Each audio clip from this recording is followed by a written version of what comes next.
പരിശുദ്ധാത്മാവ് അല്ല, ഇപ്പോഴേ പ്രവർത്തിച്ചുകൊണ്ടിരിക്കുന്നു. പരിശുദ്ധാത്മാവെന്ന ദൈവം തടഞ്ഞുകൊണ്ടിരിക്കുന്നു, അതിനെ കൺട്രോൾ ചെയ്തുകൊണ്ടിരിക്കുന്നു. ഇപ്പോഴേ പ്രവർത്തിച്ചുകൊണ്ടിരിക്കുന്നു. അതിൻ്റെ പൂർണ്ണ സ്വാതന്ത്ര്യത്തിലേക്ക്, അധർമ്മത്തിൻ്റെ മർമ്മം പൂർണ്ണ സ്വാതന്ത്ര്യത്തിലേക്ക് വരണമെങ്കിൽ അവനെ ആ അധർമ്മത്തിൻ്റെ മർമ്മത്തിനെതിരായി പോരാടുന്ന ശക്തിയാകുന്ന പരിശുദ്ധാത്മാവ് ഈ ഭൂമിയിൽ നിന്ന് തൻ്റെ സഭയെ കൊണ്ടുപോയ ശേഷം അവൻ പൂർണ്ണ ശക്തിയോടെ വെളിപ്പെടും. അത് കർത്താവിൻ്റെ വരവിന് ശേഷം എതിർ ക്രിസ്തു വെളിപ്പെടുന്നതോടുകൂടെ അവൻ്റെ ശക്തിയും പൂർണ്ണമായി വെളിപ്പെടും. അതിനെക്കുറിച്ചാണ് പറഞ്ഞത്. അപ്പോൾ ഇപ്പോഴേ ആ ശക്തി വ്യാപരിച്ചുകൊണ്ടിരിക്കുന്നു. ആദിമ നൂറ്റാണ്ടിൽ തന്നെ ആ ശക്തി വ്യാപരിച്ചുകൊണ്ട് ഇപ്പോൾ ദൈവസഭയിൽ ആ ശക്തി വളരെ തന്ത്രത്തോടുകൂടെ പ്രവേശിച്ചിരിക്കുകയാണ്. വളരെ തന്ത്രത്തോടുകൂടിയാണ് ദൈവസഭയിലും ആ ശക്തി പ്രവേശിച്ചിരിക്കുന്നത്. അത് ദൈവമക്കൾ ആത്മാവിൽ, ദൈവദാസന്മാർ ആത്മാവിൽ വിവേചിച്ചെങ്കിൽ മാത്രമേ ആ ശക്തിയെ മനസ്സിലാക്കുവാൻ കഴിയുകയുള്ളൂ. ദൈവസഭകളിലും അതെങ്ങനെയാണ് തന്ത്രത്തോടെ പ്രവർത്തിച്ച് കാര്യങ്ങൾ നടത്തുന്നത്. ഉദാഹരണമായി ആരാധനയിലും ആ ശക്തി പ്രവേശിച്ചിരിക്കുക. യഥാർത്ഥമായ ആരാധന എന്ന് പറയുന്നത് കർത്താവായ യേശുക്രിസ്തു പറഞ്ഞു. യോഹന്നാന്റെ സുവിശേഷം 4-ാം അധ്യായത്തിൽ പറയുമ്പോൾ ദൈവാത്മാവാകുന്നു, അവനെ ആരാധിക്കുന്നവർ ആത്മാവിലും സത്യത്തിലും ആരാധിക്കണം. പരിശുദ്ധാത്മാവ് വന്ന ശേഷമാണ് യഥാർത്ഥ ആരാധന ആരംഭിച്ചത്. എന്നാൽ ഇപ്പോൾ ദാവീദ് നൃത്തം ചെയ്തു എന്ന് പറഞ്ഞുകൊണ്ട് നൃത്തം തുടങ്ങിയിരിക്കുകയാണ്. കേരളത്തിൽ അല്പമേ ഉള്ളൂ. എന്നാൽ അമേരിക്കൻ പ്രദേശങ്ങളിലാണെങ്കിൽ അത് നൃത്തം കൂടാതെ ഇപ്പോൾ ആരാധന ഇല്ലാത്ത നിലയിൽ വന്നിരിക്കുകയാണ്. ഫുൾ ഗോസ്പൽ ചർച്ചസിൽ നൃത്തം, അവിടെ അതിനുവേണ്ടി ആളുകളെ നൃത്തം ചെയ്യുവാൻ ഒരുക്കി പ്രാക്ടീസ് ചെയ്യിച്ചു കൊണ്ടിരിക്കുകയാണ്. അപ്പോൾ ആത്മാവിലുള്ള ആരാധനയെ ഇമോഷണലായി മനുഷ്യൻ്റെ വികാരത്തിലേക്ക് കൊണ്ടുവരുന്ന പ്രവൃത്തി ആരംഭിച്ചു കഴിഞ്ഞിരിക്കുക. അതുകൂടാതെ മ്യൂസിക് ഇൻസ്ട്രുമെൻ്റ് നമ്മുടെ ആരാധനയ്ക്ക് ഉപയോഗിക്കുന്നതുകൊണ്ട് തെറ്റില്ല. മ്യൂസിക് ഉപയോഗിക്കുന്ന ആത്മാവിൽ കൂടെ പാട്ടുകളുടെ ഈണത്തിന് വേണ്ടി മ്യൂസിക്കൽ ഇൻസ്ട്രുമെൻ്റ് ഉപയോഗിക്കാം. എന്നാൽ ഇന്ന് ക്രമേണ ആ പാട്ടുകൾ കഴിഞ്ഞും ആളുകളെ ആത്മാവിൽ ഇളക്കുന്നതിന് വേണ്ടി ആ മ്യൂസിക്കൽ ഇൻസ്ട്രുമെൻ്റ് ഉപയോഗിക്കുന്നു. അങ്ങനെ നടന്നുകൊണ്ടിരിക്കുന്നു. ക്രമേണ ഞാൻ കോട്ടയത്തിനടുത്തുള്ള ഒരു സ്ഥലമുണ്ട്, വാകത്താനത്ത് യോഗം നടത്തിക്കൊണ്ടിരിക്കുകയാണ്. വാകത്താനത്ത് കൺവെൻഷൻ നടത്തിക്കൊണ്ടിരിക്കുകയാണ്. ആ യോഗം നടത്തിക്കൊണ്ടിരിക്കുമ്പോൾ സ്നാനപ്പെടാൻ പലരും മുൻപോട്ട് വന്നു. ഞായറാഴ്ച രാവിലെ സ്നാനമാണ്, ശനിയാഴ്ച സ്നാനപ്പെടാൻ തിരിച്ചു. അപ്പം ഞായറാഴ്ച രാവിലെ സ്നാനപ്പം അപ്പോൾ ആ സ്നാനത്തിന് വേണ്ടി ക്ലാസ് എടുക്കുകയാണ്.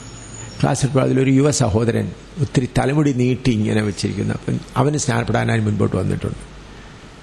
അപ്പോൾ ഞാൻ പറഞ്ഞു, സഹോദര, നിനക്ക് ഈ തലമുടി മുറിച്ച് കളയുന്നതിൽ ഇത്ര നീളമായിരിക്കുന്നത് നന്നല്ലല്ലോ എന്ന് പറഞ്ഞപ്പോൾ ഉടനെ ആ സഭയുടെ പാസ്റ്റർ എന്നെ വന്ന് തൊട്ടിട്ട് പറഞ്ഞു, പാസ്റ്ററെ, അത് മാത്രം പറയരുത്, അതെൻ്റെ മകനാണ്, അവൻ ഇതുവരെയും സ്നാനത്തിന് വേണ്ടി ഒരുങ്ങി, ഇന്ന് അവൻ സ്നാനത്തിന് വേണ്ടി ഒരുങ്ങിയതുകൊണ്ട് ഞങ്ങൾ എത്ര സന്തോഷത്തോടെ, എങ്ങനെയെങ്കിലും അവനങ്ങ് സ്നാനപ്പെട്ടോട്ടെ എന്ന് പറഞ്ഞു.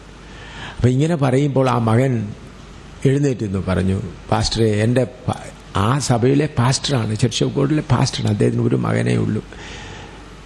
അദ്ദേഹം പറയാണ്, പാസ്റ്ററെ, ഇതുവരെ ഇവിടെ നടന്ന ആത്മപ്രവർത്തനമല്ല, എൻ്റെ ഗിത്താറിൻ്റായിരുന്നിരുന്നത്. ഞാൻ ഗിത്താർ സ്പീഡോടെ ഇരിക്കുമ്പോൾ ഇവരെല്ലാം ചാടും. ഞാൻ ഗിത്താറിൻ്റെ സ്പീഡ് കുറയ്ക്കുമ്പോൾ അവരുടെ സ്പീഡും കുറയും. എന്നാൽ നിങ്ങൾ വന്നതിന് ശേഷം പരിശുദ്ധാത്മറവ് പ്രാപിച്ചവർ മാത്രമേ ഉപയോഗിക്കാനിരിക്കൂ. അതുകൊണ്ട് എനിക്ക് ഉപയോഗിക്കാൻ അനുവാദമില്ലായിരുന്നു, ഞാൻ ഉപയോഗിച്ചില്ല. യഥാർത്ഥ ആത്മപ്രവർത്തനം കാണുവാൻ എനിക്ക് മനസ്സിലായി. അപ്പോൾ യഥാർത്ഥ ആത്മാവ് ഏതാണെന്ന് എനിക്ക് മനസ്സിലായതുകൊണ്ട് ഞാൻ ഇപ്പോൾ തന്നെ മുടി എത്ര ചെറുതായിട്ട് മുറിക്കാൻ ഒരുക്കമാണെന്ന് പറഞ്ഞു. ഒടുവിൽ തന്നെ ആ സഹോദരൻ പോയി ഞായറാഴ്ച ആയണയ്ക്ക് കട തുറന്ന് മുടി വെട്ടിയേച്ചു വന്നു. ഞാൻ പറഞ്ഞു, ഇതിന് സമർപ്പണമെങ്കിൽ പിന്നെ വെട്ടിയാലും മതിയെന്ന് പറഞ്ഞു. ഇല്ല, ഞാൻ മുടി വെട്ടിച്ചേ സ്നാനപ്പെടുന്നുള്ളെന്ന് പറഞ്ഞു. അപ്പോൾ ആ പാസ്റ്ററുടെ ചർച്ച് ഓഫ് ഗോഡിലെ ആ സഭാ ശുശ്രൂഷയുടെ മകൻ കൊയർ ലീഡ് ചെയ്തുകൊണ്ടിരിക്കുന്നവനാണ്. അപ്പോൾ അവൻ പറയുന്നത് എന്താണ്? എല്ലാവരുടെയും മുൻപിൽ വെച്ചാണ് പറയുന്നത്. അപ്പോൾ ഈ ഇമോഷൻ, ഇപ്പോൾ ഉദാഹരണമായിട്ട് ഈ ഫാൻ കറങ്ങുന്നുണ്ട്, ഇങ്ങോട്ട് നോക്കിയാൽ ഈ ഫാൻ കറങ്ങുന്നില്ല. ഈ ഫാൻ കറങ്ങാതിരിക്കുന്നത് എന്താണ്? കറണ്ട് വന്നില്ല. സ്വിച്ച് ഇട്ടാൽ ഈ ഫാൻ കറങ്ങും. ഇത് ഓഫ് ചെയ്താലും കുറച്ചു നേരം ഈ ഫാൻ എന്ത് ചെയ്യും? കറങ്ങിക്കൊണ്ടിരിക്കും. നമ്മൾ ആ ഫാനോട് ചോദിക്കാം, ഫാനെ നീ എന്തുകൊണ്ടാണ് ഇപ്പോഴും നീ കറങ്ങുന്നത്? മുൻപേ കറങ്ങിയില്ലല്ലോ, ഇപ്പോൾ സ്വിച്ച് ഓഫ് ചെയ്തപ്പോൾ ഞാൻ കറങ്ങിയത് കൊണ്ട് ഇപ്പോഴും അങ്ങ് കറങ്ങുകയാണ്. അങ്ങനെ നാം മനുഷ്യരാകുന്ന നാം നമ്മുടെ ഇമോഷനിൽ, നമ്മുടെ പ്രാണനിൽ, നമ്മുടെ ബുദ്ധിയിൽ, നമ്മുടെ ഓർമ്മയിൽ ഈ അന്യഭാഷ വാക്കുകളുണ്ട്. അതുകൊണ്ട് ഗിത്താറെല്ലാം അടിക്കുമ്പോൾ കാലും കൈ ഇളകി പപ്പട്ടട്ടട്ടട്ടങ്ങ് പറയും. അങ്ങനെ അറിയാതെ അങ്ങ് പറയും. അപ്പോൾ എല്ലാവരും വിചാരിക്കുന്നത് എനിക്ക് ആത്മാവ് ഉണ്ട്, ഞാനും അന്യഭാഷ പറഞ്ഞു എന്നാണ്. എന്നാൽ വാസ്തവത്തിൽ അന്യഭാഷയിൽ സംസാരിക്കുന്നത് ആരോടാണ് സംസാരിക്കുന്നത്? ദൈവത്തോട് സംസാരിക്കുന്നു. അപ്പോൾ ഇമോഷണലാകുന്ന പാട്ടുകാരുടെ കൂടെ ഈ 10 കൊമ്പും 7 തലയുമുള്ള അധർമ്മമൂർത്തി പ്രവേശിച്ചിരിക്കുകയാണ് സഭകളിൽ. ഈ 10 കൊമ്പും 7 തലയുമുള്ള ശക്തി എന്ത് ചെയ്യുകയാണ്? പ്രവേശിച്ചിരിക്കുകയാണ്. പ്രവേശിച്ചിട്ട് സഭയെ എന്ത് ചെയ്തുകൊണ്ടിരിക്കുക? അപ്പോൾ കൂട്ടത്തിൽ വന്നു എല്ലാവരും എഴുന്നേറ്റിരുന്ന് പാട്ടുപാടി മത്താച്ചനും ചാക്കോച്ചനും മറിയാമ്മയും ദൈവത്തെ ദുഃഖിപ്പിച്ചു, പരിശുദ്ധാത്മയെ ദുഃഖിപ്പിച്ചു, പരിശുദ്ധാത്മാവിന്റെ അഭിഷേകവും പോയി ദൈവത്തെ ദുഃഖിപ്പിച്ചു. എന്നാലും ഈ ഗിത്താറിന്റെ ഓർഗന്റെ ശബ്ദം കൊണ്ട് കൈയും കൊട്ടി ടമ്മ ടൊക്ക ടൊക്ക ബട്ട കട്ട ബട്ട എന്ന് കുറച്ചു നേരം പറഞ്ഞു കഴിഞ്ഞപ്പോൾ വിചാരിക്കും എന്റെയിലും ആത്മാവ് ഉണ്ടെന്ന് പറഞ്ഞ് എന്ത് ചെയ്യും? പോകും. വാസ്തവത്തിൽ അവർ ദൈവമായിട്ട് എന്തില്ല? യാതൊരു സമ്പർക്കവുമില്ല. ഒരു കാര്യം കൂടെ പറയാം. ഞാൻ അമേരിക്കയിൽ ഒക്ലഹോമയിൽ ജോൺ കീത്തിന്റെ വലിയൊരു ഓഡിറ്റോറിയം, വലിയ സഭയാണ്. അവിടെ വർക്കേഴ്സ് മീറ്റിംഗ് ആണ്, പാസ്റ്റേഴ്സിന്റെ കോൺഫറൻസാണ്. പാസ്റ്റേഴ്സ് കോൺഫറൻസിന് എന്നെ പ്രസംഗിക്കാനായിട്ട് അവർ വിളിച്ചു. നേരത്തെ പ്ലാൻ ചെയ്തു. ഞാൻ അവിടെ ചെന്നു. അപ്പോൾ ആദ്യത്തെ ദിവസം രാവിലെ എന്നെ അവർ സ്റ്റേജിലിരുത്താതെ മുൻപിലത്തെ വരിയിൽ നല്ല ഇതിൽ അവിടുത്തെ എല്ലാ നല്ല അമേരിക്കൻ രീതിയിൽ നിങ്ങൾക്കറിയാമല്ലോ, എല്ലാം നല്ല സോഫ സെറ്റ് പോലുള്ള നല്ല കസേരകളാണ് അവിടെ ഇരുത്തിയിരിക്കുകയാണ്. അപ്പോൾ 69 പേരടങ്ങുന്ന ഒരു കൊയർ നിന്ന് പാടുക. 69 പേരാണ്. എല്ലാവരും പുതിയ ആ കൊയറിന്റെ വസ്ത്രമെല്ലാം ധരിച്ച് ചാടി അത് മുഴുവൻ ഇളക്കി പാടുക. അപ്പോൾ ഞാൻ അവിടെ പഠിപ്പിക്കാനായി ചിന്തിച്ചിരുന്ന വിഷയം വേറെ ആയിരുന്നു. എന്നാൽ അവിടെ ചെന്നപ്പോൾ പർവ്വതത്തിലെ മാതൃക എന്നതിനെക്കുറിച്ച് ഞാൻ പറയുവാനായിട്ട് ദൈവത്തിന്റെ ആത്മാവിനെ പ്രേരിപ്പിച്ചു. ആ സഭയിൽ ജോൺ കീത്തിന്റെ കൂടെ ഒരു സഭയിൽ തന്നെ 11 പാസ്റ്റർ, ജോൺ കീത്തിനെ കൂടെ ചേർത്ത് 12 പാസ്റ്റർമാരാണ് ആ സഭയിൽ സൂക്ഷിക്കുന്നത്. ഒത്തിരി ആളുകളുള്ളത്, വേലക്കാരും ഒത്തിരിയുണ്ട്. പർവ്വതത്തിലെ മാതൃക പ്രകാരം ആരാധനയെക്കുറിച്ചും ദൈവത്തിന്റെ ആരാധനയും അതുപോലെ മോശ സകലതും ദൈവത്തിന്റെ പ്ലാൻ പ്രകാരം ചെയ്തപ്പോൾ ദൈവത്തിന്റെ മേഘം തിരുനിവാസത്തിൽ നിറഞ്ഞു. അപ്പോൾ അതിപരിശുദ്ധ സ്ഥലത്തു നിന്ന് അഗ്നി പുറപ്പെട്ട് പ്രാകാരത്തിൽ വെച്ചിരുന്നതായ യാഗവസ്തുവിനെയും ദഹിപ്പിച്ചു എന്നുള്ളതിനെ ആസ്പദമാക്കി ഞാൻ പറയുകയാണ്. അതുപോലെ ദൈവത്തിന്റെ പരിശുദ്ധാത്മാവ് വരുമ്പോൾ പരിശുദ്ധാത്മാവിൽ തീയുണ്ട്. 120 കാത്തിരുന്നവരിൽ തീയുണ്ട്. അവരിൽ ആദ്യമേ അഗ്നിനാവ് പോലെ പിളർന്ന നാവുകൾ അവർക്ക് പ്രത്യക്ഷമായി. പിന്നെ അവർ അന്യഭാഷയിൽ സംസാരിച്ചു. അതുപോലെ പരിശുദ്ധാത്മാവ്, യോഹന്നാൻ പറയുന്നത് കർത്താവായ യേശുക്രിസ്തുവിനെ ആത്മാവിലും തീയിലും സ്നാനം കഴിപ്പിക്കും. അപ്പോൾ നിങ്ങൾ ആത്മാവിൽ ആരാധിക്കുമ്പോൾ നിങ്ങളുടെ അകത്തെ മനുഷ്യനിൽ ദൈവത്തിന്റെ തേജസ്സും നിങ്ങളുടെ പുറമേയുള്ള മനുഷ്യനിൽ ദൈവത്തിന്റെ അഗ്നിയുമാണ് കത്തേണ്ടത് എന്ന് പറഞ്ഞു. അതുകൊണ്ട് ദൈവത്തിന്റെ സന്നിധിയിൽ ഉടനെ നമുക്ക് പ്രാർത്ഥിക്കാമെന്ന് ചോദിച്ചാൽ പാസ്റ്റർ ജോൺ കീത്തും പുള്ളിക്കാരൻ്റെ 11 പാസ്റ്റർമാർ സ്റ്റേജ് എന്ന് പറഞ്ഞാൽ നല്ല കാർപ്പറ്റൊക്കെ വെച്ച് വന്നാൽ നെടുമ്പാട് വീണാൻ കരയാൻ തുടങ്ങി. ദൈവമേ, ഞങ്ങൾ നിന്റെ മാതൃക തെറ്റിച്ചാണ് ഇതെന്ന്. അവർ വീണ് കിടന്നപ്പോൾ മറ്റൊരു ഓഡിറ്റോറിയത്തിലുള്ളവരെല്ലാവരും വീണു. അങ്ങനെയൊക്കെ ഇവിടെ പുറകിൽ 10-12 പാസ്റ്റർമാരിയ്ക്കുന്നു, ഇന്ത്യക്കാരായ പാസ്റ്റർ IPCയിലെ പാസ്റ്റർ ജോർജ് വർഗീസും അവരെല്ലാം ഉണ്ടായിരുന്നു. അവരെല്ലാം ഇരിക്കുന്നത്. അവർ പറയാണ്, കറുത്ത ഒരു മനുഷ്യനെ ഇവരെ ആദരിച്ചത് ഇപ്പോഴാദ്യമായിട്ടാണ് കാണുന്നത്.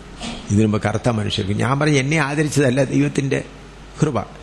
അന്ന് വൈകിട്ടത്തെ യോഗത്തിന് അവർ വന്നപ്പോൾ അതിന്റെ കൊയർ ലീഡർ വന്നിട്ട് മറ്റിനുമ്പ് ധരിച്ച വസ്ത്രമൊക്കെ വിവരിക്കാൻ ഒക്കുകയില്ല. അത്ര നല്ല വസ്ത്രം ധരിച്ച് ശുഭ്രമായ രീതിയിൽ ലിപ്സ്റ്റിക്കുമില്ല, ഒന്നുമില്ല, ഭംഗിയായിട്ട് വന്നു. എന്നോട് ചോദിക്കാൻ എന്നെ പാടാൻ അനുവദിക്കുമോ? ഞാൻ പറഞ്ഞു, കർത്താവ് പ്രേരണ തരില്ല. അവർ സ്റ്റേജിൽ നിന്ന് പഴയ പാട്ടുകൾ കണ്ണുനീരോടുകൂടെ പാടിയപ്പോൾ എന്ത് വലിയ അനുഗ്രഹമായിരുന്നു. അത് ജോൺ കീത്ത് പറയുകയാണ്, പാസ്റ്റർ നീ എന്താ നേരത്തെ വരാഞ്ഞത്? നേരത്തെ വന്നാൽ ഞങ്ങൾക്ക് ഇത്ര അബദ്ധം പറ്റുകയില്ലായിരുന്നു. അപ്പോൾ ഇന്നത്തെ ആരാധനയിൽ ഈ 10 തലയും 7 കൊമ്പുള്ളവൻ കയറി നടത്തിക്കൊണ്ടിരിക്കുകയാണ്. എന്നാൽ പരിശുദ്ധാത്മാവ് എന്ത് ചെയ്യുന്നു? അല്പമായി തടയുന്നു. അത് മനസ്സിലാക്കി പോകുന്നവർക്ക് മാത്രമേ അത് മനസ്സിലാകുകയുള്ളൂ. അല്ലെങ്കിൽ ഇമോഷണലായിട്ടിങ്ങ് കാര്യങ്ങൾ അങ്ങ് വളരെ ഭംഗിയായി നടന്നുകൊണ്ടിരിക്കും. നിങ്ങൾ ഗോഡ് ടിവിയിലും അല്ലെങ്കിൽ മറ്റുള്ള ഇതിൽ TVNലൊക്കെ നോക്കിയാൽ നിങ്ങൾ കാണാം, ടെലിവിഷനിൽ കൂടെ എങ്ങനെയുള്ള ആരാധനകളാണ് നടക്കുന്നത്. അതുപോലെ യോങ്കിച്ചോ ആരാധന, കൊറിയയിലുള്ള യോങ്കിച്ചോയുടെ എല്ലാം ഇങ്ങനെ. അപ്പോൾ നമ്മുടെ ആരാധന എന്ന് പറയുന്നത്, കർത്താവ് നമ്മൾക്ക് ആരാധന തന്നിരിക്കുന്നത് നമ്മുടെ ആത്മാവും ദൈവത്തിൻ്റെ ആത്മാവും തമ്മിൽ ഇടകലരണം. നമ്മുടെ ശരീരത്തിൽ വെയിൻ ഉള്ളതുപോലെ ഒരു വെയിനിൽ കൂടെ രക്തം നമ്മുടെ ശരീരത്തിൽ വരുന്നു, വേറൊന്നിൽ കൂടെ രക്തം മടങ്ങിപ്പോകും. ആ മടങ്ങിപ്പോകുമ്പോൾ കിഡ്നിയിലും ലങ്സിലും എല്ലാം കൂടെ അത് ശുദ്ധീകരിക്കപ്പെടും. അതുപോലെ നാം ആത്മാവിൽ ആരാധിക്കുമ്പോൾ നമ്മുടെ ആത്മാവും ദൈവത്തിൻ്റെ ആത്മാവും തമ്മിൽ ഇടകലരുമ്പോൾ നമ്മിലുള്ള നിരാശയും പ്രയാസവും ഭയവും എല്ലാം മാറി നാം ഉന്മേഷമുള്ളവരായിത്തീരും. അങ്ങനെ അതാണ് യഥാർത്ഥ ആരാധന. നമ്മുടെ ആത്മാവും ദൈവത്തിൻ്റെ ആത്മാവും കൂടെ ഇടകലർന്നു. ആ ആത്മാവിൽ ദൈവത്തിൻ്റെ അഗ്നി ഉള്ളതുകൊണ്ട് ആ അഗ്നി അനുഭവപ്പെടുമ്പോൾ മനുഷ്യരെ ദുഃഖിപ്പിച്ചതും നമ്മളെ സംസാരത്തിലുള്ളതായ ഒരു സൈഡിൽ ആരാധന നടന്നുകൊണ്ടിരിക്കും, മറ്റേ സൈഡിൽ കുറ്റങ്ങൾ ഓർത്ത് കരച്ചിലായിരിക്കും വരുന്നത്. അപ്പം ദഹനവും നടക്കണം. നിങ്ങൾ വാസ്തവമായ ആത്മനിറവ് പ്രാപിച്ചവർക്ക് അനുഭവം ഉണ്ടായിരിക്കുമെന്ന് ഞാൻ വിശ്വസിക്കുന്നു. എനിക്കങ്ങനെയുണ്ട്. ഞാൻ ആത്മാവിൽ ആരാധിക്കുമ്പോൾ ചിലപ്പോൾ ആത്മാവിൽ സന്തോഷിക്കുമ്പോൾ കരച്ചിലൂടാണ് വരുന്നത്. കർത്താവേ, ഞാൻ ആ തെറ്റ് ചെയ്തല്ലോ. അപ്പോൾ അഗ്നി പുറമേയുള്ള മനുഷ്യനിൽ കത്തുന്നു, പ്രാണനിൽ അഗ്നി കത്തുന്നു, അകമേയുള്ള മനുഷ്യനിൽ ദൈവത്തിൻ്റെ തേജസ് വരുന്നു. അതാണ് യഥാർത്ഥ ആരാധന. അത് വരാതിരിക്കാനാണ് ഇളക്കപ്പെരുക്കത്തിലുള്ള ഇൻസ്ട്രുമെൻ്റ് ഉപയോഗിക്കുന്നുണ്ട്, ഒരു തെറ്റുമില്ല. എന്നാൽ ആളുകളുടെ വികാരത്തെ ഇളക്കാൻ ഈ ഇൻസ്ട്രുമെൻ്റ് ഒന്നും എന്ത് ചെയ്യരുത്, ഉപയോഗിക്കാതെ ആത്മാവിൽ നിറഞ്ഞ് അന്യഭാഷകൾ സംസാരിച്ചങ്ങനെയാണ്. അപ്പോൾ ഈ ശക്തി ഇപ്പോഴേ പ്രവർത്തിച്ചുകൊണ്ടിരിക്കുകയാണ് ക്രിസ്തുവിൻ്റെ ശരീരമാകുന്ന സഭകളിൽ. മനസ്സിലായല്ലോ? ഇനിയും ചോദ്യങ്ങൾ ചോദിക്കാം. ഇരുന്നോണ്ട് ചോദിച്ചാട്ടെ.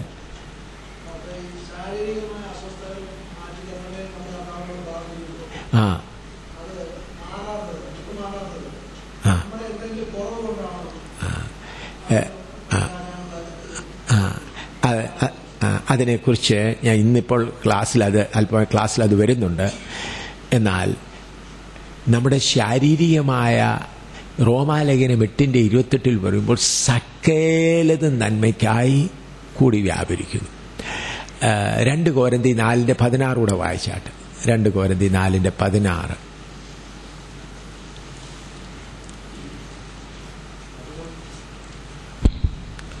അതുകൊണ്ട് ഞങ്ങൾ അധൈര്യപ്പെടാതെ ഞങ്ങളുടെ പുറമേയുള്ള മനുഷ്യൻ ക്ഷയിച്ചു പോകുന്നുവെങ്കിലും ഞങ്ങളുടെ അകമേയുള്ളവൻ നാൾക്ക് നാൾ പുതുക്കം പ്രാപിക്കുന്നു. दूसरा कोरिन्थी 4:16. ശ്രദ്ധിച്ചാട്ടെ. നമ്മുടെ പുറമേയുള്ള മനുഷ്യനെ ക്ഷയിപ്പിച്ചെങ്കിൽ മാത്രമേ അകമയുള്ള മനുഷ്യൻ നാൾക്ക് നാൾ ബലം പ്രാപിക്കുകയുള്ളൂ. അപ്പോൾ രോഗത്തിൽ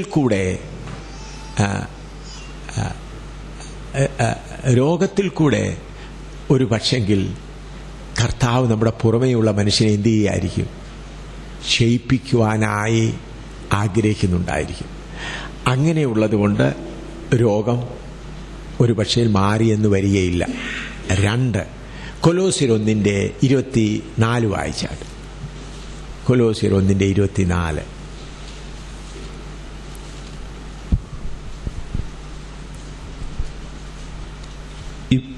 ഇപ്പോൾ ഞാൻ നിങ്ങൾക്ക് വേണ്ടിയുള്ള കഷ്ടാനുഭവങ്ങളിൽ സന്തോഷിച്ച് ക്രിസ്തുവിന്റെ കഷ്ടങ്ങളിൽ കുറവായുള്ളത് എന്റെ ജഡത്തിൽ സഭയായ അവന്റെ ശരീരത്തിനു വേണ്ടി പൂരിപ്പിക്കുന്നു. ഇവിടെ അപ്പോസ്തലനായ പൗലോസ് പറയുന്നത്, ക്രിസ്തുവിന്റെ ശരീരത്തിൽ ക്രിസ്തു സഹിച്ച കഷ്ടം കുറവായുള്ളത് ഞാൻ എൻ്റെ ശരീരത്തിൽ സഭയ്ക്ക് വേണ്ടി പൂരിപ്പിക്കുന്നു. നമ്മുടെ പാപങ്ങൾക്ക് വേണ്ടി മുഴുവൻ വിലയും കർത്താവ് കൊടുത്തു കഴിഞ്ഞു. എന്നാൽ വീണ്ടും നമ്മൾ കഷ്ടപ്പെടുന്ന ഒരു ശുശ്രൂഷയുണ്ട്. അത് മനസ്സിലാകണമെങ്കിൽ 2 കൊരിന്ത്യർ 1:4 മുതൽ വായിച്ചാൽ 2 കൊരിന്ത്യർ 1:4 മുതൽ 2 Corinthians chapter 1 verse 4 onwards.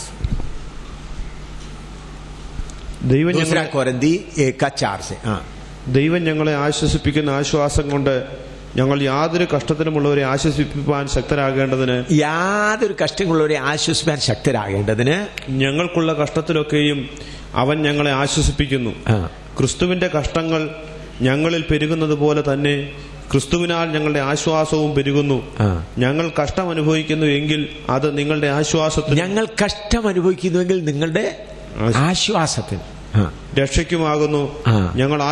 ഞങ്ങൾക്ക് ആശ്വാസം വരുന്നു എങ്കിൽ അത് ഞങ്ങൾ സഹിക്കുന്ന കഷ്ടങ്ങൾ തന്നെ നിങ്ങൾ സഹിക്കുന്നതിൽ നിങ്ങളുടെ ആശ്വാസത്തിനായി ഫലിക്കുന്നു. കഷ്ടത എന്നുള്ളത് ഒരു ശുശ്രൂഷ കൂടാണ്. ഫിലിപ്പിയാലേഖനം 1:29 വായിച്ചാട്ട്. ഫിലിപ്പിയാലേഖനം 1:29. Philippians 1:29. ഫിലിപ്പി 1:29. അത് ദൈവം തന്നെ വെച്ചതാകുന്നു. ക്രിസ്തുവിൽ വിശ്വസിപ്പാൻ മാത്രമല്ല അവനുവേണ്ടി കഷ്ടം അനുഭവിപ്പാനും കൂടെ നിങ്ങൾക്ക് വരം നൽകിയിരിക്കുന്നു. കഷ്ടം അനുഭവിക്കുന്ന കഷ്ടതയാകുന്ന വരം. ആത്മാവിന്റെ 9 വരങ്ങൾ നാം വായിക്കുന്നു. അതിൻ്റെ കൂടെയുള്ളത് 10ാമത്തെ വരമാണ് കഷ്ടതയാകുന്ന വരം. ദൈവകൃപയാൽ ഈ ആത്മാവിന്റെ 9 വരങ്ങളും അനുഭവിപ്പാനും ശുശ്രൂഷിപ്പാനും കർത്താവ് എനിക്ക് കൃപ നൽകിക്കൊണ്ടിരിക്കുന്നു പല വർഷങ്ങളായി. എന്നാൽ എനിക്ക് കൂടുതൽ ഇഷ്ടമുള്ള വരം എന്ന് പറയുന്നത് 10ാമത്തെ വരമാകുന്ന കഷ്ടതയാകുന്ന വരം. എനിക്ക് കൂടുതൽ ഇഷ്ടമുള്ളതെന്ന് പറഞ്ഞത് മറ്റ്9 വരങ്ങളും ശുശ്രൂഷിക്കുമ്പോൾ എൻ്റെ ജഡം ഒന്ന് അഹങ്കരിക്കാൻ സാധ്യതയുണ്ട്. ശ്രദ്ധിച്ചില്ലെങ്കിൽ ജഡം ഒന്നെന്ത് ചെയ്യും. എന്നാൽ ഈ 10ാമത്തെ വരം കഷ്ടതയാകുന്ന വരം അനുഭവിക്കുമ്പോൾ അതൊട്ടും അഹങ്കരിക്കുകയല്ലേ. മറ്റ് 9 വരങ്ങളും ഈ ബലൂൺ പോലെ അങ്ങ് വീർക്കും. പ്രവചന വരം, വ്യാഖ്യാന വരം, രോഗശാന്തി വരമൊക്കെ ശ്രദ്ധിച്ചില്ലെങ്കിൽ അങ്ങ് വീർക്കാൻ സാധ്യതയുണ്ട്. എന്നാൽ കഷ്ടതയാകുന്ന വരമാണെങ്കിൽ എല്ലാം സുഷിരം നിറഞ്ഞ ഒരു വീർപ്പും വരികയില്ല. അതുകൊണ്ട് ഒരു പക്ഷെങ്കിൽ നമ്മളുടെ പ്രാർത്ഥനയ്ക്ക് ഉടനെ കർത്താവ് മറുപടി തരാതിരിക്കുന്നത് കഷ്ടതയാകുന്ന ആ വരം കൊണ്ട് മറ്റുള്ളവരെ ശുശ്രൂഷിക്കുവാൻ നിങ്ങൾ പ്രാപ്തരാകേണ്ടതിന്. ആ സമയത്ത് നമ്മൾ എന്ത് ചെയ്യണം? റോമാലേഖനം 5:17 വായിച്ചാൽ. റോമാലേഖനം 5:17. ഏകന്റെ ലംഘനത്താൽ മരണം ആ ഏകൻ നിമിത്തം വാണു എങ്കിൽ കൃപയുടെയും നീതിദാനത്തിന്റെയും സമൃദ്ധി ലഭിക്കുന്നവർ യേശുക്രിസ്തു എന്ന ഏകൻ നിമിത്തം ഏറ്റവും അധികമായി ജീവനിൽ വാഴും. അപ്പോൾ അങ്ങനെ കഷ്ടങ്ങൾ വരുമ്പോൾ കൃപ ധാരാളമായി പ്രാപിക്കണം.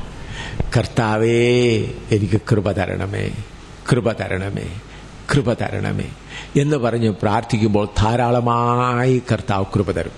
ഞങ്ങൾക്ക് വടക്കേ ഇന്ത്യയിൽ ഡൽഹിയിൽ ഒരു സഹോദരൻ, ഒരു കർത്താവിൻ്റെ ദാസനുണ്ട്. അദ്ദേഹം ഇപ്പോൾ 14-15 വർഷമായി കിടക്കയിലാണ്. നാരായണൻ എന്നാണ് അദ്ദേഹത്തിൻ്റെ പേര്. ഹിന്ദുക്കളിൽ നിന്ന് രക്ഷിക്കപ്പെട്ടു വന്നതാണ്. നല്ല ഇങ്ങനെ കുനിഞ്ഞ അവസ്ഥയായിരുന്നു. പ്രാർത്ഥിച്ചപ്പോൾ നിവർന്നു കിടന്നു. എന്നാൽ ഇപ്പോൾ കിടക്കയിൽ കിടന്നിട്ട് ഇപ്പോൾ 14 വർഷം കഴിഞ്ഞു.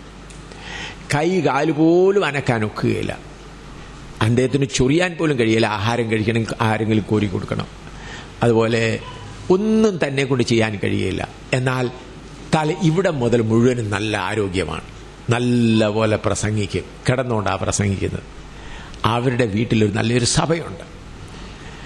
ആ സഹോദരൻ്റെ അടുക്കൽ വന്ന് തൻ്റെ ശരീരത്തോളം താൻ പറയും, തൊട്ടോളാൻ പറയും, താൻ പ്രാർത്ഥിക്കും, തൊടുന്നവർ സൗഖ്യമാവും, പ്രാർത്ഥിക്കും.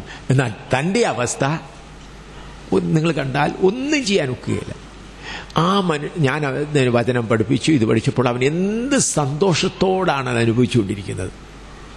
ഇപ്പോഴും ഉണ്ട്. അദ്ദേഹത്തിൻ്റെ പെങ്ങളുടെ മകള് നമ്മുടെ കൂടെ ഇവിടെ വന്നിട്ടുണ്ട്, ടീമിൽ വന്നിട്ടുണ്ട്. അവരെല്ലാം ഹിന്ദുക്കളിൽ നിന്ന് വന്നവരാണ്. അവരുടെ ജ്യേഷ്ഠ സഹോദരൻ ഹിന്ദുക്കളുടെ വലിയ പൂജ, അവരുടെ ഓരോ കഥാപ്രസംഗങ്ങളൊക്കെ നടക്കും, വലിയ പാട്ട് പാടുന്നവരും നൃത്തം ചെയ്യുന്നവരൊക്കെ ആയിരുന്നു. അങ്ങനെ അവർ രക്ഷിക്കപ്പെട്ടു വരാനിടയായി. അപ്പോൾ ആ സഹോദരനെ നിങ്ങൾ നോക്കിയാൽ അനങ്ങാൻ വയ്യ, ഒന്നും വയ്യ, സന്തോഷത്താൽ നിറഞ്ഞ് ഇരിക്കുകയാണ്. 1-2 ഇപ്പോൾ 14 വർഷം കഴിഞ്ഞു. ഞാൻ കർത്താവിനോട് ചോദിച്ചു, കർത്താവേ വളഞ്ഞു കിടന്ന ഇവൻ നിവർന്നു കമ്പിലെന്നില്ല, എന്തുകൊണ്ടാണ് ഇവനെ എഴുന്നേൽപ്പിക്കാൻ കഴിയാത്തത്? കർത്താവ് പറഞ്ഞു, എൻ്റെ കൃപ അവന് മതി. അപ്പോൾ ആവശ്യത്തിന് കൃപ ദൈവം കൊടുത്തുകൊണ്ടിരിക്കുകയാണ്. അപ്പോൾ നമ്മൾ പ്രാർത്ഥിക്കുന്ന പ്രാർത്ഥന, ഈ രോഗമൊക്കെ കർത്താവ് അനുവദിക്കുന്ന നമ്മുടെ ശുദ്ധീകരണത്തിന് വേണ്ടിയാണ്. നമ്മുടെ പുറമേയുള്ള മനുഷ്യനിലുള്ള ജഡം ഓരോന്നോരോന്നും മാറി നാം പൂർണ്ണത പ്രാപിക്കുവാൻ. അങ്ങനെ നമ്മൾ പൂർണ്ണത പ്രാപിച്ചുകൊണ്ടിരിക്കുമ്പോൾ തന്നെ മറ്റുള്ളവർക്ക് നമ്മൾ സാക്ഷികളായിത്തീരും. എങ്ങനെയാണ് മറ്റുള്ളവർ സാക്ഷിയായിത്തീരുന്നത്? സഹോദര, ഞാനിങ്ങനെയുള്ള രോഗത്തിൽ കൂടെ കടന്നുപോയി ശുദ്ധീകരണം പ്രാപിച്ചതാണ്, നിനക്കും ഇത് ശുദ്ധീകരണത്തിന് വേണ്ടിയുള്ളതുകൊണ്ട് നിരാശപ്പെടാതെ ഇരിക്കുക. അങ്ങനെ നിങ്ങൾ പറയുമ്പോൾ അവർ എന്തു ചെയ്യും? ആ സഹോദരന്, കർത്താവെ, നീ എന്നെ എന്താണ് പഠിപ്പിക്കുവാൻ ആഗ്രഹിക്കുന്നത്? ഈ തലവേദന കൊണ്ട് നീ എന്നെ എന്താണ് പഠിപ്പിക്കാൻ ആഗ്രഹിക്കുന്നത്? എൻ്റെ വയറുവേദന കൊണ്ട് എന്താണ് നീ പഠിപ്പിക്കാൻ ആഗ്രഹിക്കുന്നത്? ഞാൻ രോഗികൾക്ക് വേണ്ടി പ്രാർത്ഥിക്കുമ്പോൾ, ദൈവങ്ങൾക്ക് വേണ്ടി പ്രാർത്ഥിക്കുമ്പോൾ ഞാൻ പ്രാർത്ഥിക്കും, കർത്താവെ, ഈ വേദന കൊണ്ട്, ഈ രോഗം കൊണ്ട് നീ അവരെ പല കാര്യങ്ങൾ പഠിപ്പിച്ചു എന്ന് ഞാൻ വിശ്വസിക്കുന്നു. എന്നാൽ ഇപ്പോൾ സൗഖ്യമാകത്തിൻ്റെ സമയമായിരിക്കാൽ നീ ഇവരെ സൗഖ്യമാക്കണമേ. കാരണം കോരിന്ത്യ ലേഖനം 6-ാം അധ്യായം 1 Corinthians 6:19-20 പ്രകാരം വായിക്കേണ്ട ആവശ്യമില്ല. ഈ ശരീരം കർത്താവെ നീ വിലയ്ക്ക് വാങ്ങിയിരിക്കയാൽ ഈ ശരീരം നിന്നെ മഹത്വപ്പെടുത്തുവാൻ ഇപ്പോൾ സൗഖ്യമാക്കണമേ എന്ന് പറയുന്നു. അപ്പോൾ ഈ കാര്യം ആഴമറിയാത്തത് കൊണ്ടാണ് പലരും ഇത് ശാപമാണെന്ന് പറഞ്ഞ് പ്രസംഗിക്കുകയും ദൈവമക്കളെ വലയ്ക്കുകയും ചെയ്യുന്നത്. നമ്മുടെ കർത്താവായ യേശുക്രിസ്തു നമ്മൾക്ക് വേണ്ടി ശാപമായി തീർന്നു. നാം പുതിയ സൃഷ്ടിയായി തീർന്നു. ഒരു ദൈവപൈതൽ തലമുടിനാര് പോലും ശാപമില്ല, അല്പം പോലും ശാപമില്ല. എന്നാൽ ഇങ്ങനെയുള്ള രോഗങ്ങൾ, പ്രയാസങ്ങൾ നമ്മളെ ശുദ്ധീകരണത്തിലേക്ക് നടത്തുന്നു. 2, അതൊരു ശുശ്രൂഷയായി, ഒരു വരമായി നമ്മെ ഏൽപ്പിച്ചിരിക്കുന്നു. അത് ദൈവകൃപ പ്രാപിച്ചു കഴിയുമ്പോൾ, ദൈവത്തിൻ്റെ കൃപ ചോദിക്കുമ്പോൾ, കൃപ പ്രാപിക്കുമ്പോൾ പിന്നെ നിരാശ വരികയില്ല. സ്തോത്രം, സന്തോഷത്തോടുകൂടെ. മനസ്സിലായല്ലോ? ആ ആ ആ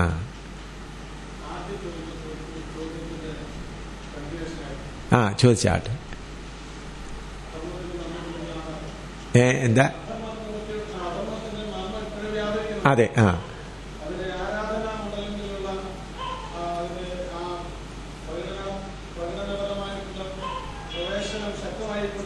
അതെ. ആ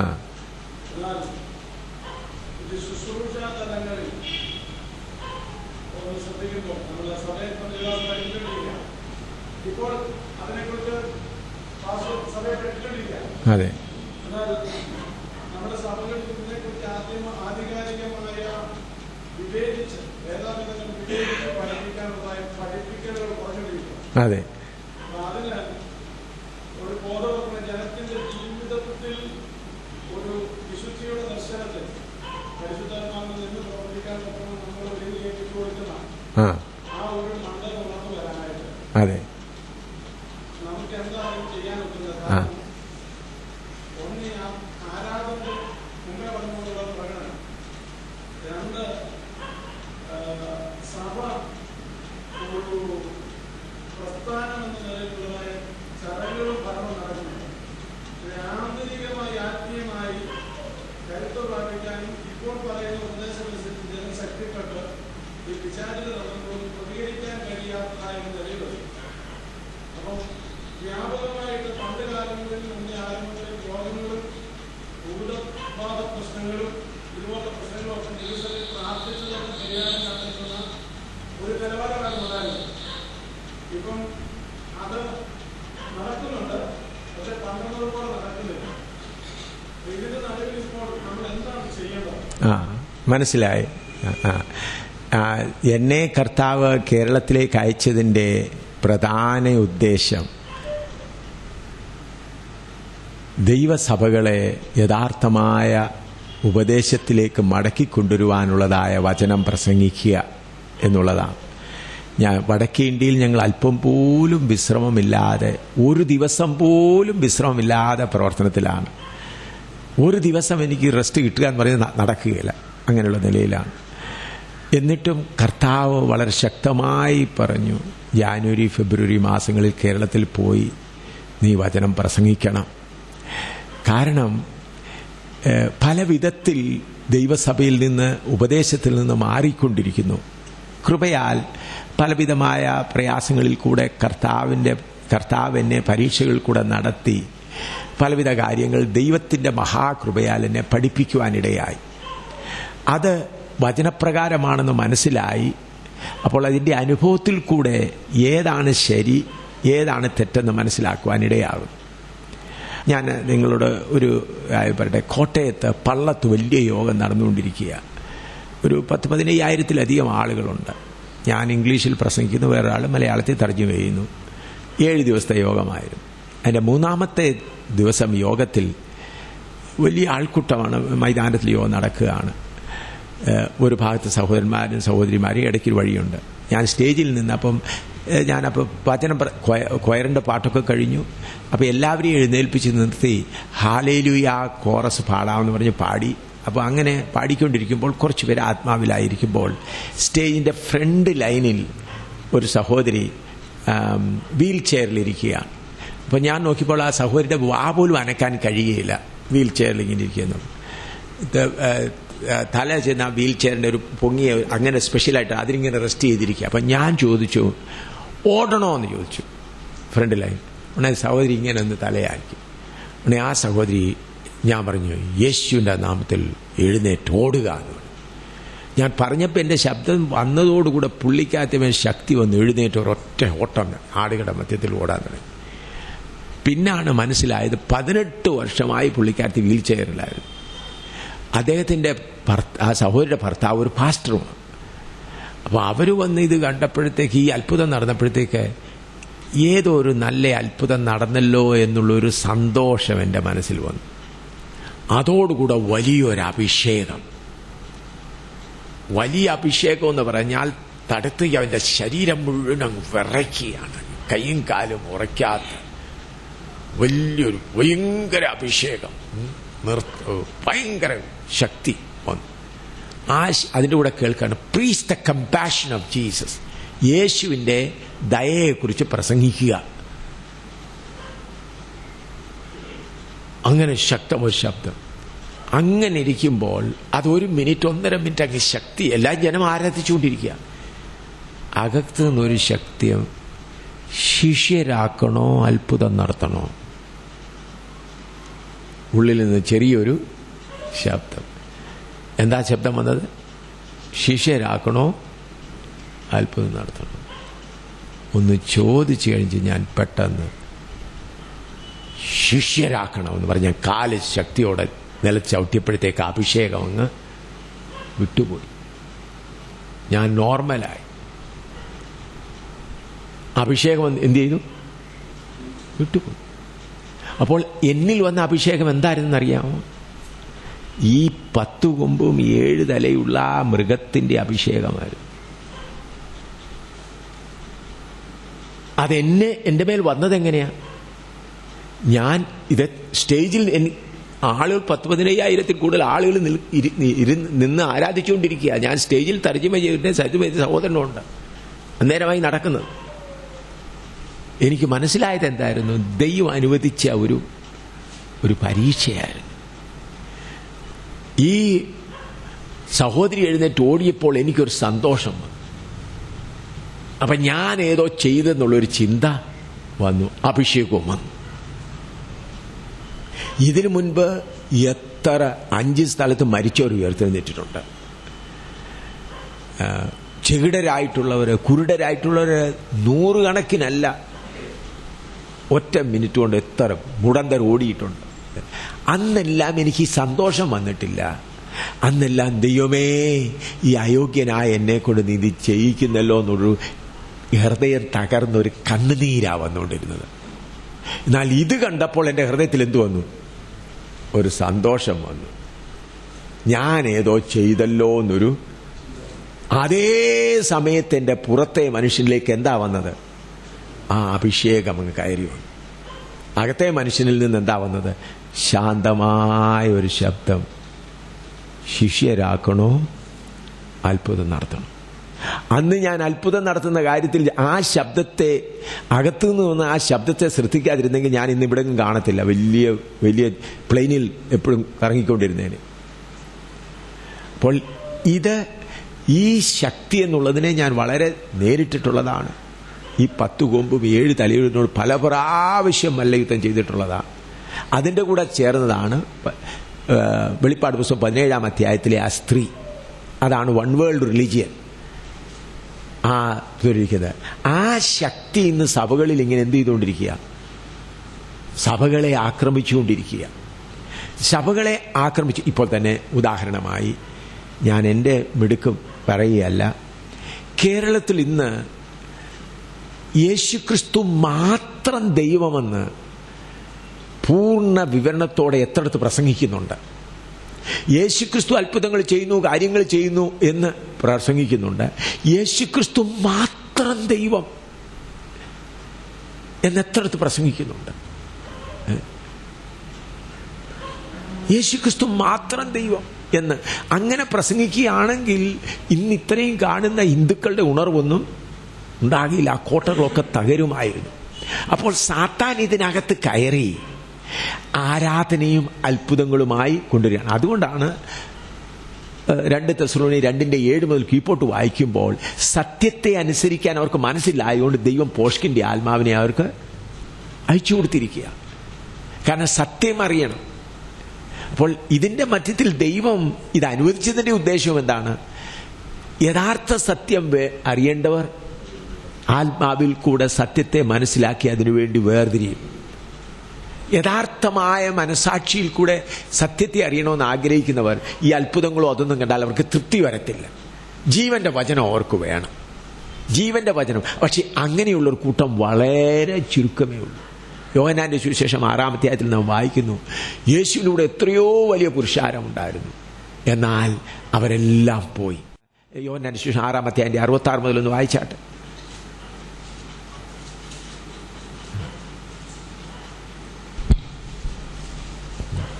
അന്നു മുതൽ അവന്റെ ശിഷ്യന്മാരിൽ പലരും പിൻവാങ്ങിപ്പോയി, പിന്നെ അവനോട് കൂടെ സഞ്ചരിച്ചില്ല. ആകയാൽ യേശു 12 പേരോട്, നിങ്ങൾക്കും പൊയ്ക്കൊള്ളുവാൻ മനസ്സുണ്ടോ എന്ന് ചോദിച്ചു.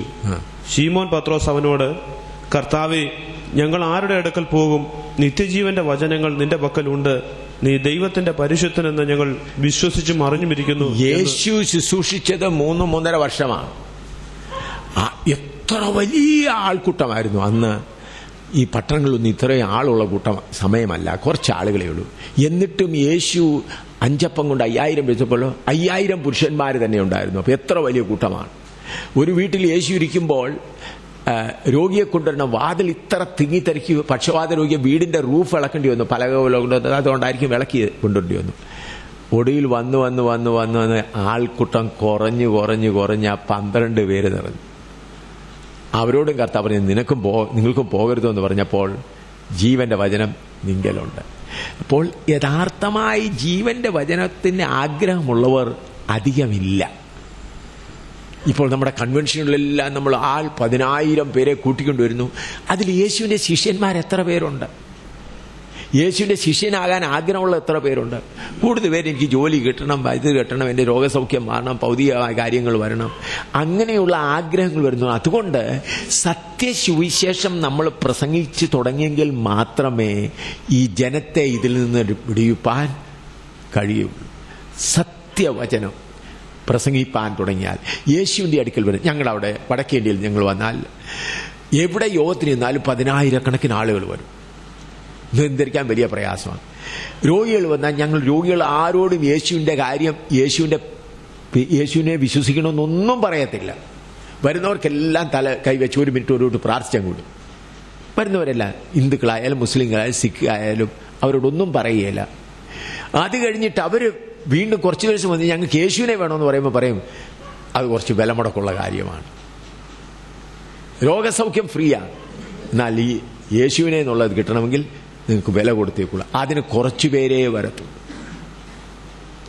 അപ്പോൾ നമ്മൾ ഈ ആളുകളുടെ രോഗസൗഖ്യമൊന്നും സുവിശേഷത്തിൽ കൂട്ടാതെ വരുന്നവർക്ക് വേണ്ടി പ്രാർത്ഥിച്ചങ്ങ് വിട്ടിട്ട് യഥാർത്ഥമായി സുവിശേഷം താല്പര്യമുള്ളവർക്ക് ഇത് കൊടുക്കും. കർത്താവ് പറഞ്ഞു മത്തായിയുടെ സുവിശേഷം 13-ാം അധ്യായത്തിൽ ദൈവസഭയെക്കുറിച്ച് പറയുമ്പോൾ, മനുഷ്യർ ഉറങ്ങിക്കൊണ്ടിരുന്നപ്പോൾ ശത്രു വന്ന് എന്ത് ചെയ്തു? കളവ് തച്ചു. കളയും പതിര് വന്നു. ഇന്ന് അതുകൊണ്ട് ദൈവസഭകളിൽ ഒരുപാട് കളകൾ കയറി വന്നിട്ടുണ്ട്. അതെങ്ങനെ കയറി വന്നത്? അവർ സുവിശേഷത്തിന് വേണ്ടി വന്നതല്ല, ഭൗതിക നന്മകൾക്ക് വേണ്ടി, സുഖമായി ജീവിക്കുന്നതിന് വേണ്ടിയും ആനന്ദമായി ജീവിക്കും, പ്രയാസങ്ങളൊക്കെ മാറി ജീവിക്കുന്നതിന് വേണ്ടി അവർ വന്നതാണ്. ഇതിനു മുമ്പ് പലയിടത്തും പോയിരുന്നു. അതുപോലെ യേശുവിനോട് ചോദിച്ചാൽ എൻ്റെ കഷ്ടങ്ങൾ മാറും, രോഗങ്ങൾ മാറും. എന്നാൽ യഥാർത്ഥ വിശുദ്ധന്മാരെന്താണ് ചെയ്യുന്നത്? കർത്താവേ, ഈ കഷ്ടങ്ങളിൽ കൂടെ നീ എന്നെ ഈ ദൈവമക്കൾ കഷ്ടങ്ങളിലല്ല ജീവിക്കുന്നത്. ദൈവകൃപ ലഭിക്കുന്നതിനാൽ അവർ ദൈവമക്കളെ പോലെ ആനന്ദിക്കുന്നവർ വേറെ ആരുമില്ല. ദൈവമക്കൾക്ക് വാസ്തവത്തിൽ കഷ്ടമില്ലവേ ഇല്ല. ഞാനതാ അങ്ങനെ പറയും. മനുഷ്യർക്ക് മറ്റവർക്ക് തോന്നിയാൽ കഷ്ടമെന്ന്, കണ്ടാൽ പട്ടിണി കിടക്കുന്നു കഷ്ടമെന്ന് തോന്നും. ഞങ്ങൾ കഴിഞ്ഞ വർഷം ഞങ്ങൾ ജമ്മുവിൽ ആയിരുന്നപ്പോൾ, ഗുരുദാസ്പൂരിലായിരുന്നപ്പോൾ 1 മാസം 14 ദിവസം, 1 മാസം 14, ഞങ്ങൾ 10-65 പേര് താമസിക്കുന്നുണ്ട്. ഒന്നുമില്ല, കുറച്ചരിയുണ്ട്.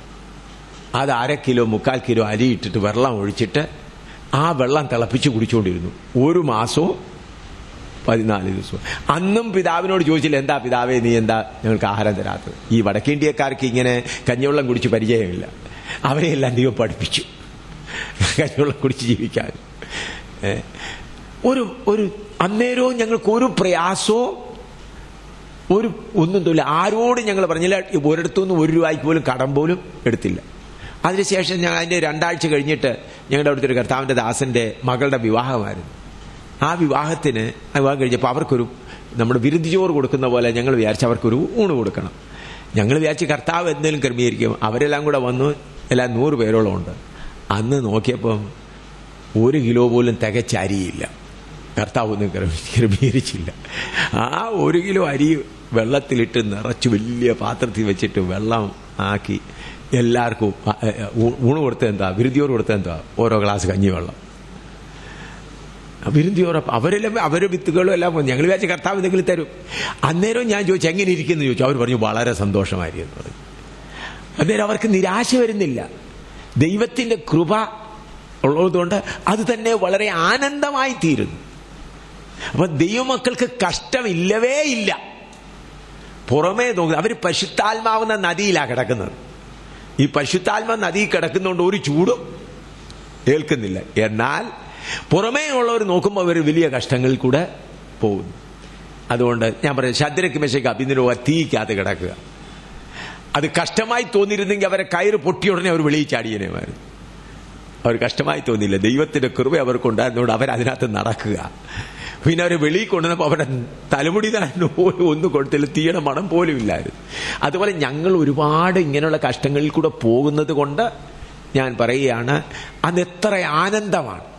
അവിടെ ദൈവമക്കൾ ആത്മാവിന്റെ നദിയിൽ ഇറങ്ങിയാൽ അവർക്ക് കഷ്ടത ഇല്ലവേ ഇല്ല. അതുകൊണ്ടാണ് പെന്തക്കോസ്തിന്റെ ആരംഭകാലങ്ങളിൽ ആശുപത്രിയിലൊന്നും പോകാതിരുന്ന എന്താ, ആത്മനദിയിൽ എന്ത് ചെയ്തുകൊണ്ടിരിക്കുക, ആനന്ദിച്ചുകൊണ്ടിരിക്കുക. ഇപ്പോഴങ്ങനെയുള്ള നദിയല്ല. അതുകൊണ്ട് ഇപ്പം ഈ ലവോദിക്ക സഭയുടെ കാര്യം പറയുന്ന പോലെ പകുതി തണുത്തും പകുതി പകുതി വെള്ളത്തിലാണ് കിടക്കുന്നത്. ബാക്കിയെല്ലാം എന്തായിരിക്കുക, അപ്പൊ ചൂടേൽക്കുന്നുണ്ട്. എന്താ പൂർണ്ണമായും നദിയിലോട്ട് പോകാത്ത ആഗ്രഹങ്ങൾ, ഇച്ഛകളാകുന്ന കയറ് കെട്ടി കരയ്ക്ക് കെട്ടി വെച്ചിരിക്കുക, അങ്ങോട്ട് ഇറങ്ങുന്നില്ല. യോഗം വരുമ്പോൾ ഒന്ന് തലകുക്കി ഒരു അന്യഭാഷ പറയും, അത്രയേ ഉള്ളൂ. എന്നാൽ ആത്മാവിൽ ജീവിക്കുമ്പോൾ നമ്മൾക്ക് കഷ്ടത ഇല്ലവേ ഇല്ല. ഞാൻ ഒരു പ്രാവശ്യം ഉദംപൂരിൽ വെച്ച് തന്നെ ഞാൻ ഒരു മരത്തിന്റെ ചുവട്ടിൽ നിന്ന് ആലിന്റെ ചുവട്ടിൽ നിന്ന് പ്രസംഗിക്കുകയായിരുന്നു. 10-25 പേരും 22-25 പേരുണ്ട്. എന്നെ പിടിച്ചുകൊണ്ട് ഒരു മുറി കൊണ്ടുപോയി. ഇത്ര ഘോരമായി ഇടിച്ചെന്നെ, ഇടിച്ചിട്ട് തള്ളുക, അങ്ങോട്ട് തള്ളുക, ഇങ്ങോട്ട് തള്ളുക.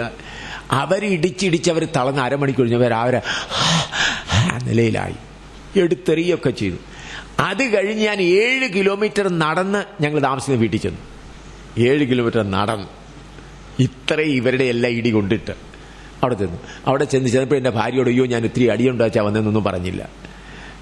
അത് കഴിഞ്ഞിട്ട് കട്ടിലേക്ക് കയറി ഒരു കാപ്പിയ ചായ ഏതാണ് കുടിച്ച് കട്ടിലേക്ക് കയറി കിടന്ന് ഒരു 5-8 മിനിറ്റ് കഴിഞ്ഞപ്പോഴാണ് ദേഹത്ത് വേദനയൊക്കെ തുടങ്ങിയത്. വേദന പിന്നെ വന്നു. അപ്പോൾ അവരെന്നെ ഇത്രയും ഇടിച്ചുകൊണ്ടിരിക്കുമ്പോഴും എനിക്ക് എന്തുകൊണ്ടാണ് വേദനയില്ലായിരുന്നത്? ഇന്ന് വരെ എന്നെ അടിക്കാൻ വരുന്നവർ അടിക്കരുതേ ഞാൻ പറഞ്ഞിട്ടില്ല, കരഞ്ഞിട്ടുമില്ല. ഒരു പ്രാവശ്യം ഇവിടെ മുഖത്തടിക്കുന്ന ഇവിടെ ഈ ചെറിയ പല്ലും കൂടെ പൊട്ടി ഒത്തിരി ചോര വരും. എൻ്റെ ഷർട്ട് മുഴുവനും ചോരയായപ്പോഴും അന്നേരം ഞാൻ ചിരിച്ചുകൊണ്ട് ഇന്ന് പ്രസംഗിക്കുക. അപ്പോൾ അവർ പറയണ്ട, ഇവൻ പ്രാന്തന, ഇത്രയും ചോര വന്നെടുക്കും, അവനെന്തില്ല. എനിക്ക് വേദന തോന്നിയില്ല. അതുപോലെ മുസ്ലിങ്ങളുടെ ഇടയിൽ നിന്ന് പ്രസംഗിച്ചുകൊണ്ടിരിക്കുകയായിരുന്നു. അന്ന് ദൈവത്തിന്റെ പുത്രൻ എന്ന് പറയുന്നത് അതെനിക്ക് ശരിയായിട്ട് മുസ്ലിങ്ങളെ മനസ്സിലാക്കാൻ അന്ന് എനിക്ക് അറിയത്തില്ലായിരുന്നു. കുറച്ച് വർഷം മുമ്പ് ഇപ്പോഴേ കുറവാലും കർത്താവിനെ പഠിപ്പിച്ചു. ഞാൻ കുദാക്ക ബേട്ട എന്ന് പറഞ്ഞപ്പോഴത്തേക്ക് അവർക്കെല്ലാം മുസ്ലിങ്ങൾക്കെല്ലാം വലിയ കോപമായി. ദൈവം നീ അപ്പോൾ എന്തോ അവരുടെ രീതിയിൽ പറയുന്നത് എന്താ ബ്ലാസ്ഫമി എന്നും പറഞ്ഞ് അവരെന്നെ കൂടെ പിടിച്ച് വലിച്ചുകൊണ്ട് പോയി. നിന്നെ ഇപ്പം കൊല്ലുക തന്നെ എന്ന് പറഞ്ഞൊരു ഇറച്ചിക്കടയുണ്ടായിരുന്നു. ഇറച്ചിക്കടയിൽ കൊണ്ടുപോയി. ഇറച്ചിക്കടയിൽ വലിയൊരു തടിയുണ്ട്. ആ തടിയെ കൊണ്ട് എന്നെ കിടത്തി. എൻ്റെ തലയും നെഞ്ചുകൊണ്ട് ബാക്കി കാലിൽ നെഞ്ചും വെട്ടാൻ പോവാന്ന്. അവർ 10-30 പേരുണ്ട് മുസ്ലിങ്ങൾ. ഞാൻ അന്നേരം ചിരിക്കുമ്പോൾ ഇവൻ പ്രാർത്ഥന ഇവനെ എഴുന്നേറ്റ് പുറത്തൊരു തൊഴി തന്നങ്ങ് വിട്ടു. അന്നേരവും എനിക്ക് എന്തുണ്ടായില്ല? ഭയം ഉണ്ടായില്ല. എൻ്റെ കൃപയല്ല, എൻ്റെ മിടുക്കല്ല, ദൈവത്തിൻ്റെ കൃപ. ഇതേ സംഭവം തന്നെ ഞാൻ ഇപ്പോൾ എൻ്റെ ബലഹീനതകളോ നിങ്ങളോട് പറയണം. ഇത്രയും പറഞ്ഞു. ഇവിടെ മണർകാട് പോയി. മണർകാടിൽ അവിടെ പള്ളിയിലെ കാര്യങ്ങളൊക്കെ കാണാൻ ചെന്നപ്പോൾ ഈ കോഴിയെ വെട്ടുന്നതും മറ്റതെല്ലാം കണ്ടപ്പോൾ എൻ്റെ ഹൃദയത്തിന് അങ്ങ് ചൂട് പിടിച്ചു. ഞാൻ ചർച്ചിൻ്റെ വെളിയിൽ നിന്ന് പ്രസംഗിക്കാൻ തുടങ്ങി. അപ്പോൾ 2 അച്ഛന്മാരും ഒന്ന് പറഞ്ഞു ഇവിടെ നിന്ന് പ്രസംഗിക്കരുതെന്ന് പറഞ്ഞു. ഞാൻ അന്നേരം വേറൊരു സ്ഥലത്ത് 5 ദിവസത്തെ യോഗം കഴിപ്പിച്ച് ആ യോഗം ക്യാൻസൽ ചെയ്തിട്ട് പള്ളിയുടെ അടുത്ത് തന്നെ വേറൊരു സ്കൂളുണ്ട്, കുറച്ച് ദൂരെ, പള്ളിയുടെ തൊട്ടല്ല, ഒരു 1/2 ഫർലോങ് ഒരു സ്കൂളുണ്ട്, അവിടെ യോഗം ഒന്ന് തീരുമാനിച്ചു. സ്കൂളിൻ്റെ മുറ്റത്ത്. മറ്റേ യോഗം ക്യാൻസൽ ചെയ്ത് വന്നു. ആളുകളെല്ലാം കൂടി ആ പള്ളിയുടെ യാക്കോബ പള്ളിയുടെ അവിടെ 10-32 പേര് രക്ഷിക്കപ്പെടുവാനിടയായി. ഞായറാഴ്ച വൈകിട്ട് യോഗം നടത്തിക്കൊണ്ടിരിക്കുമ്പോൾ അന്ന് മഴ വരുന്നു. യോഗത്തിൻ്റെ സമയം. അപ്പം മഴ വന്നപ്പം സ്കൂളിനകത്ത് കയറുവാൻ ആലോചിച്ചു. സ്കൂൾ വൈ ഷേപ്പിൽ ഇങ്ങനെയാണ്. അപ്പം ഞാൻ അവിടെ നിന്ന് പ്രസംഗിച്ചുകൊണ്ടിരിക്കുക. അപ്പം ഇങ്ങനെ ഒരു കോണിലാണ് നിൽക്കുക. അവിടെ ഒരു ജനലുണ്ട്, ഇവിടെ ഒരു ജനലുണ്ട്. ആ ജനലിൻ്റെ അടുത്ത് നോക്കിയപ്പോൾ ഒരാളിങ്ങനെ കടാരി എടുത്ത് നിൽക്കുക. ഞാൻ ഒരാൾ തർജ്ജിമ ചെയ്യുന്നുണ്ട്. ഇങ്ങനെ നീളമുള്ള കടാരി എടുത്ത്. അപ്പോഴത്തേക്ക് ഞാൻ ഭയത്താൽ അങ്ങ് നിറഞ്ഞു. ഇപ്പുറത്ത് നോക്കി ഇവിടെ ഒരു താൾ നിൽപ്പുണ്ട്. ഒരു 1.5 മിനിറ്റ് എൻ്റെ തൊണ്ടയങ്ങ് ഉണങ്ങി. എന്തുവാ പറയേണ്ടതെന്നറിയുമ്പോൾ ഞാൻ മേശയെ പിടിച്ചോണ്ട് അപ്പച്ചാ കൃപ തരണേ.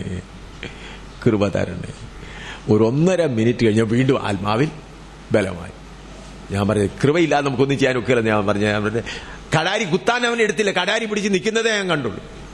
അപ്പോഴത്തേക്ക് ഞാൻ അങ്ങ് വിറച്ചുപോയി. അവിടുന്ന് പോയി വിറച്ചുപോയി.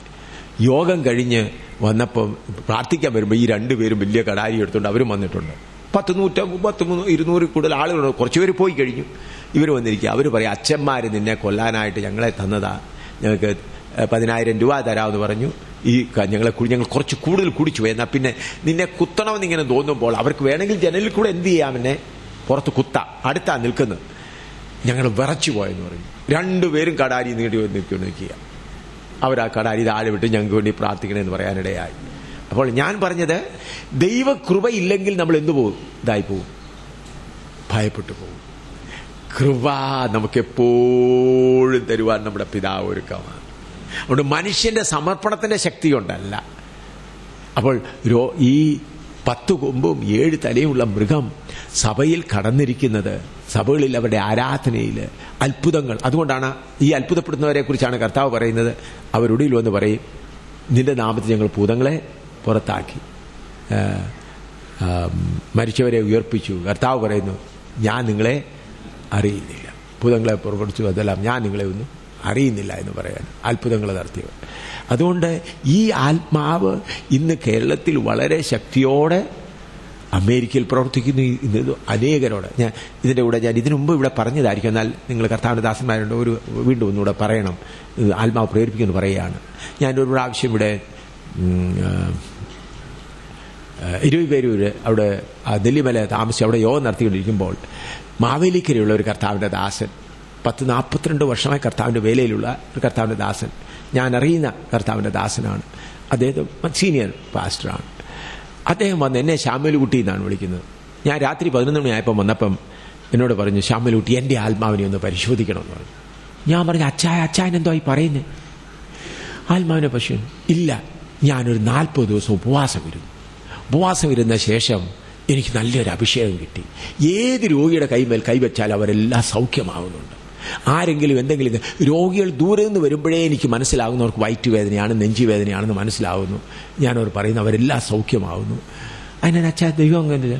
അതുകൂടാതെ ഈ മാസം തന്നെ 1,32,000 രൂപ ഞാൻ ബാങ്കിൽ കൊണ്ട് ഡെപ്പോസിറ്റ് ചെയ്തു. കാരണം ആളുകൾ 15,000 കെട്ടുകണക്കിനായി ഇടുന്നതെന്ന് പറഞ്ഞു. ഞാൻ നല്ലതാണല്ലോ അച്ഛാ. അല്ല, അന്നേരം എൻ്റെ മനസ്സിലൊരു ചിന്ത, ഇവരെല്ലാം ശാരീരിക സുഖമാണല്ലോ പ്രാപിക്കുന്നത്, ഗൾഫിലെ കാര്യങ്ങൾ, ഇവർ ആത്മായി ബലപ്പെടുന്നു എന്നൊരു ചിന്ത വന്നപ്പോൾ എൻ്റെ മനസ്സിൽ ഇങ്ങനെ വന്നു, ആരോ പറയുന്ന പോലെ ക്യാപ്റ്റൻ ശ്യാമലിൻ്റെ അടുക്കൽ പോയി നിൻ്റെ ആത്മാവിനെ ഒന്ന് പരിശോധിക്കുക. ഉടനെ ഞാൻ പറഞ്ഞു അച്ചായനൊന്ന്, ഞാൻ തല വെച്ചപ്പോൾ അച്ചായനൊന്ന് ഞെട്ടി.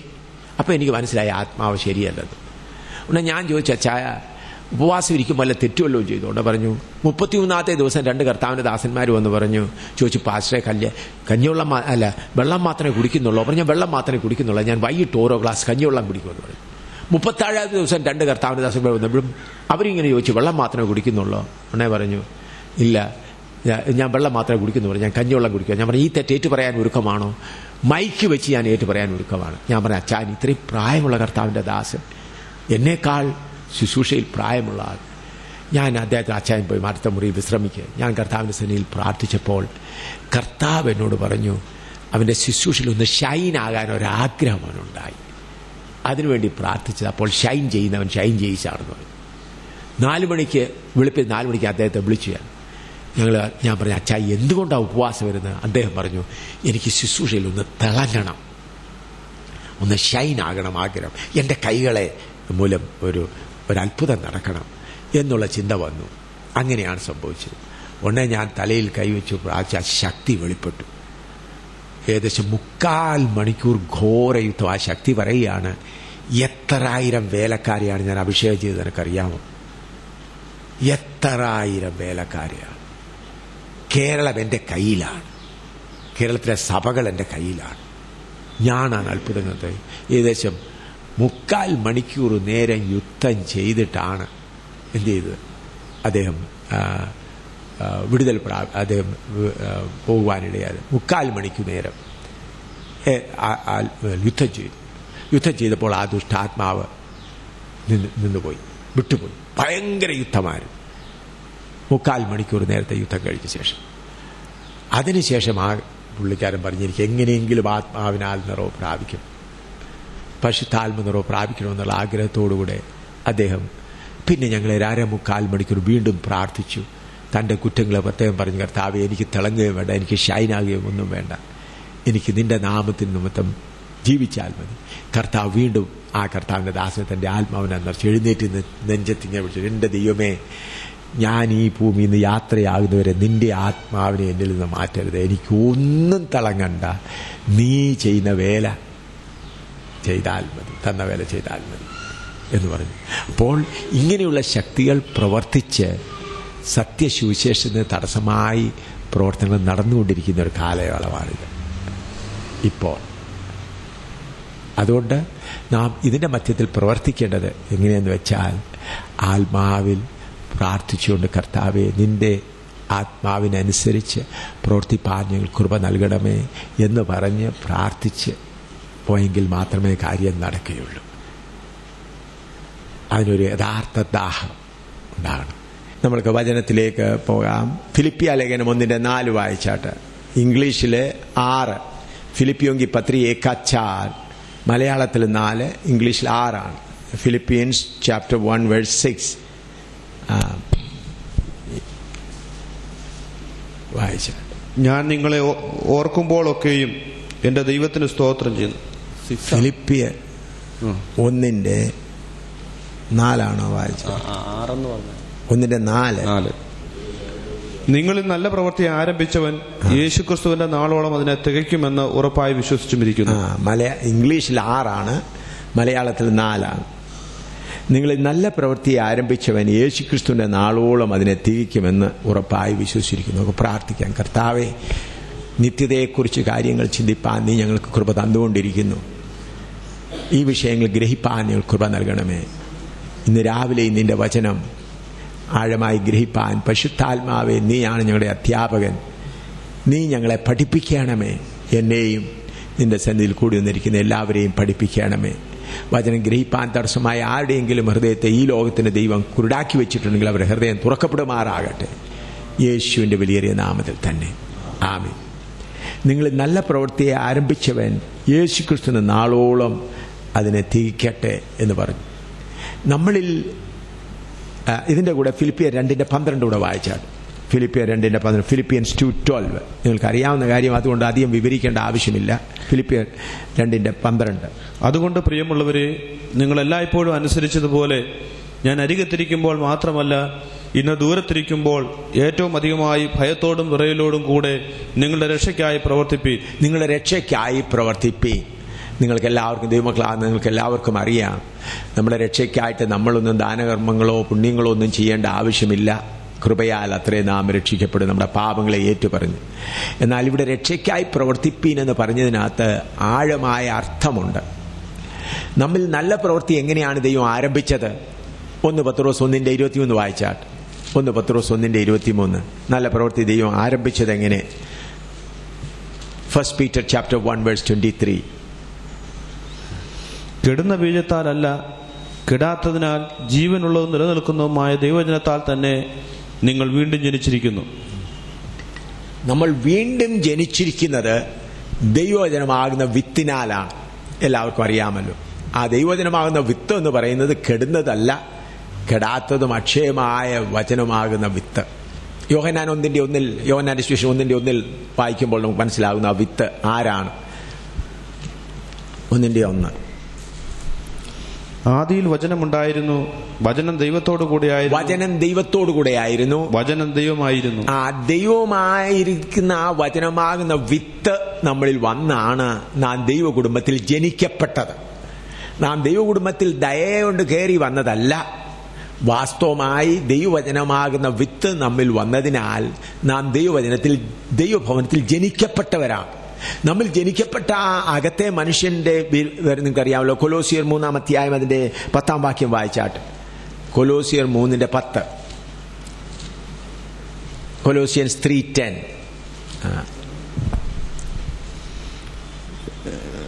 തന്നെ സൃഷ്ടിച്ചവന്റെ പ്രതിമപ്രകാരം പരിജ്ഞാനത്തിനായി പുതുക്കം പ്രാപിക്കുന്ന പുതിയ മനുഷ്യനെ ധരിച്ചിരിക്കുന്നുവല്ലോ.